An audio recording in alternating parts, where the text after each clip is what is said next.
Hello students. In today's lecture, we will study about the analysis of the mechanisms.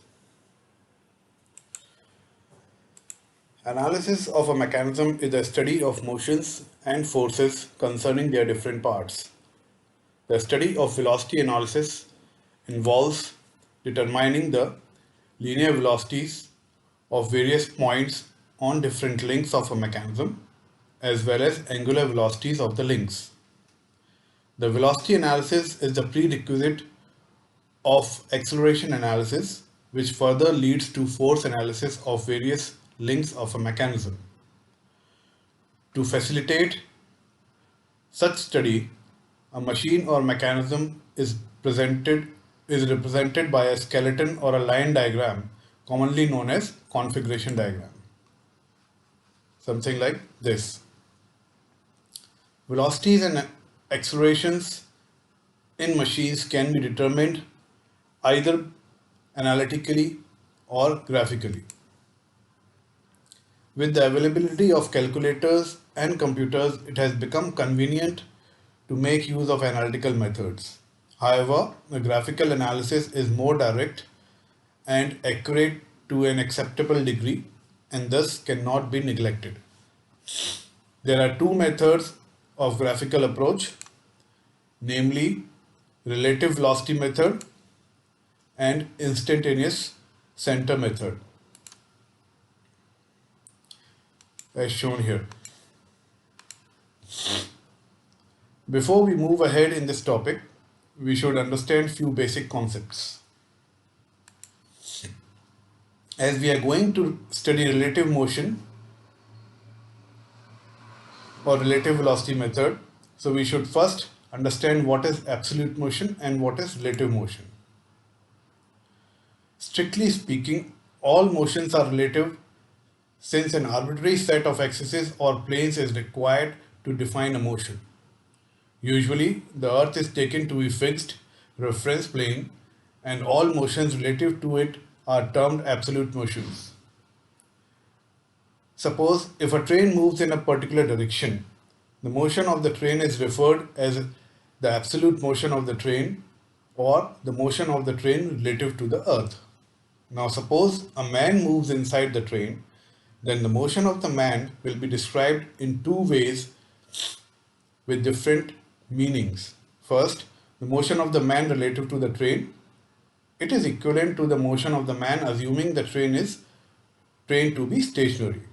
Second, motion of the man or absolute motion of the man or motion of the man relative to the earth will be equal to the motion of the man relative to the train plus motion of the train relative to the earth. I suppose all these concepts you may have studied in your school days.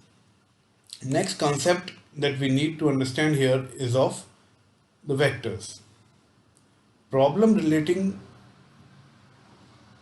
relative velocity method or relative motions are conveniently solved by use of vectors. A vector is a line which represents a vector quantity such as force, velocity, acceleration, etc. The length of vector AB, as shown here, drawn to a convenient scale.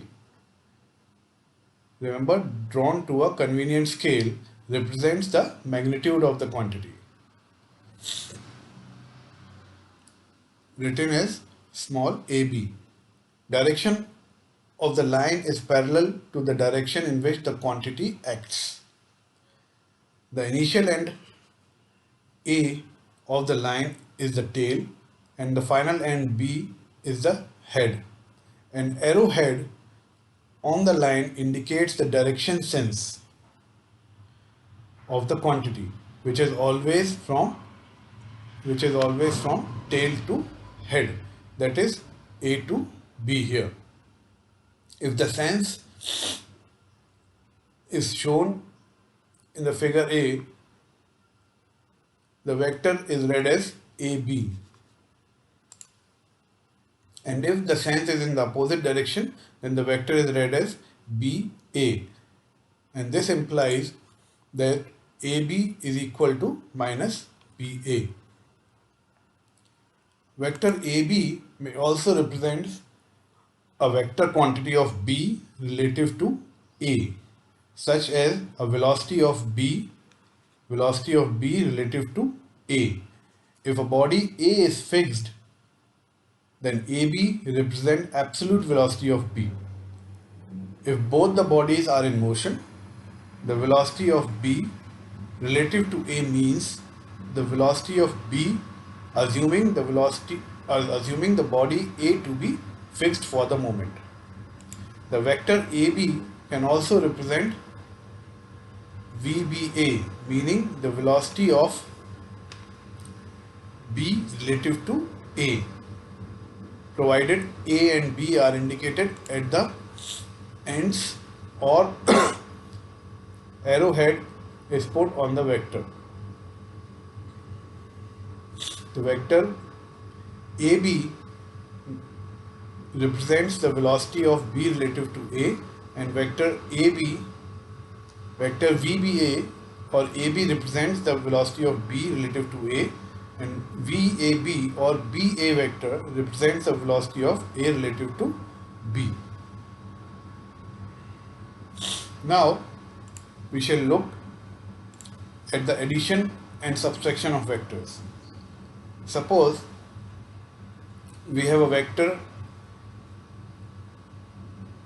AO which is representing the velocity of A relative to O, and a vector BA or vector AB which is representing the velocity of B relative to A,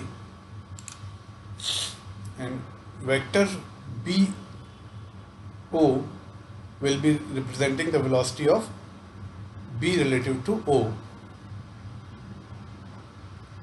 So as per the law of vector addition, the velocity of B relative to O will be equal to the velocity of B relative to A plus the velocity of A relative to O. It can be drawn as follows. This is the vector OA which is parallel to this vector. Similarly, this vector AB is drawn parallel to this vector AB, and remember that the vector AB is starting from the head of the vector AO. So the sum of the two vectors will be represented by OB. So velocity of OB will be equal to velocity of OA plus AB.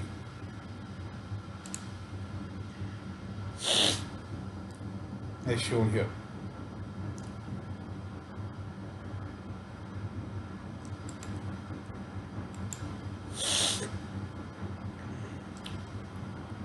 The previous equation, this equation may also be written as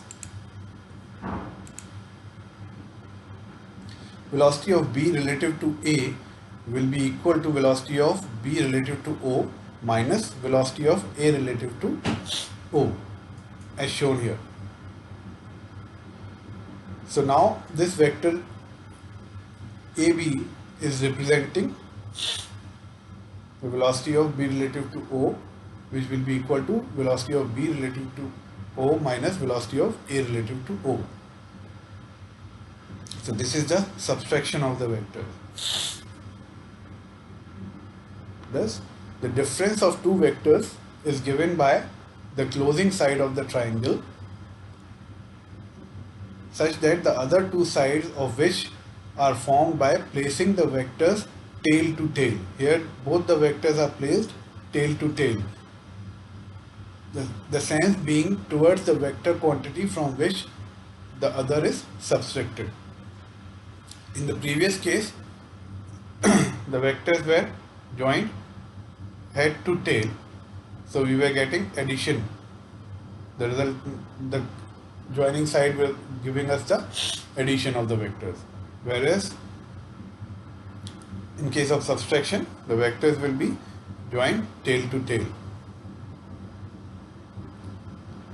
Similarly, it can also be written as vector velocity of AB will be equal to AO minus BO. So vector BA can also represent AO minus OB.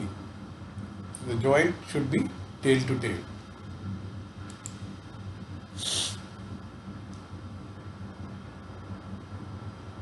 Next, we'll see about the motion of a link, how the motion of the link takes place and what will be the velocity of the link. Suppose we take a rigid link OA of length R, which is rotating about a fixed point O, hinged at O, with uniform angular velocity omega radians per second in the counterclockwise direction. Suppose OA turns through a small angle d theta in a small interval of time delta t.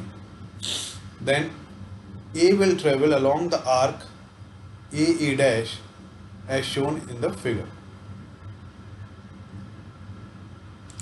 The velocity of A relative to O will be equal to the arc upon the time delta t. Arc AA dash upon time delta t. The distance traveled is AA dash and time is delta t. So we can write that VAO, velocity of A relative to O, will be equal to arc AA dash will be R, the radius, into the angle d theta. Arc is equal to radius into angle. So VAO will be equal to R delta theta upon delta t. And suppose if we take that limit, delta t tends to 0, if the delta t is very small, then we can write that VAO will be equal to R d theta upon dt. And d theta upon dt, as you know, is omega. So VAO, the velocity of A relative to O, will be equal to R omega. The direction of VAO is along the displacement of A. The displacement of A is in this direction. As delta t approaches 0, AA dash will be perpendicular to OA. Delta t is very small, so this angle will be small, so this AA dash will be approaching perpendicular to OA. Thus the velocity of A is perpendicular to OA as shown here. VAO is perpendicular to link AO. This can be represented by vector AO as shown here. OA as shown here.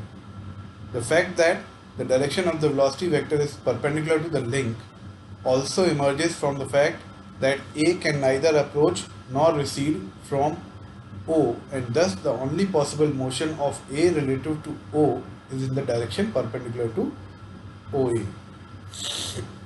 Now suppose we consider any point B on the link OA. So what will be the velocity of point B? The velocity of point B will be equal to the angular velocity into the radius, that is distance OB. So omega, the velocity of B relative to O will be equal to omega into distance OB, and the direction will be perpendicular to this link OB. So if OB represents the velocity of B, it can be observed that OB upon OA is equal to omega length OB divided by omega length OA, that will be equal to length OB upon length OA. So this is how we can find out OA or OB, and we can have the point B on the velocity vector OA. That is B, small b, divides the velocity vector in the same ratio as B divides the link. We can see it by this ratio. Remember, the velocity vector VAO represents the velocity of A at a particular instant. At other instant, when the link OA assumes another position, the velocity vectors will have their directions changed accordingly. Also, The magnitude of instantaneous linear velocity of a point on a rotating body is proportional to the distance from the axis of rotation. Like velocity of AO was proportional to this R. R is nothing but distance OA. That is the distance from the axis of rotation. So this is how we can find out the velocity of any link. These are the basic concepts that you need to understand about before finding out the velocity of the mechanisms. Thank you very much.